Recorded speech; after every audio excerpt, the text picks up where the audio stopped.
来，乡亲啊，继续来看这个辉达公司，要伫个台湾设总部，是看介意着台北北投树林科技园区 T17甲 T18这块地。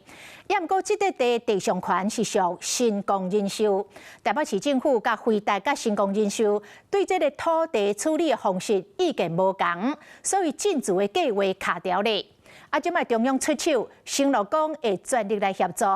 国产署是盘点着几啊块土地，其中徛松山机场附近的松南营区，呼声上悬。但是专家讲，这块土地面积无符合着辉达的要求，而且是毋是赶会赴伫个明年的5月来动工，嘛是一个大问题。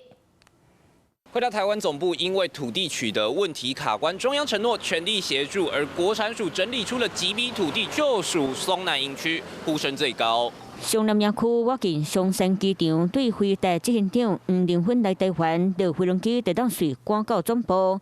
特别是大家长蒋万安讲，这块地早就是首选之一。现在中央盘点出来说，松南营区旁边的一块地，其实我们很早之前也都亲自带辉达去看过松南营区。北市区 T17、T18土地问题筹备好势，特别是副市长进前受访问讲，辉达希望台湾总部明年5月就当正式动工。松南营区这个所在看起来是上适合，不过专家讲嘛是有这个问题。它的整个一个土地面积啊，还不到3公顷，据我所知，那么其实是有点就是说低于辉达当初的诉求，地的面积以及台北市政府整地的时程上是不是赶得及呢？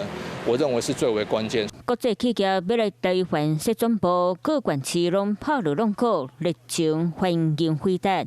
国产署整理出几地土地，包括南口文化一路二段附近媒体园区土地、台南滨市营区、台南安南区、中央广播电台发射站天马电台的管区，高雄市亚洲新湾区特报告的土地。辉达还是对 T17、18还是最喜欢嘛其他的部分算是备胎嘛传出台北市要推出北市区 T12的替代方案，不过卡伫咧地主收济，征收应该无简单。辉达台湾总部到底会踩点伫倒？搁一摆争取关注焦点。Hello， 我是林纯佩。想要掌握最及时的新闻资讯或是体坛动态吗？赶快按赞、订阅、开启小铃铛，锁定华视新闻的 YouTube 频道。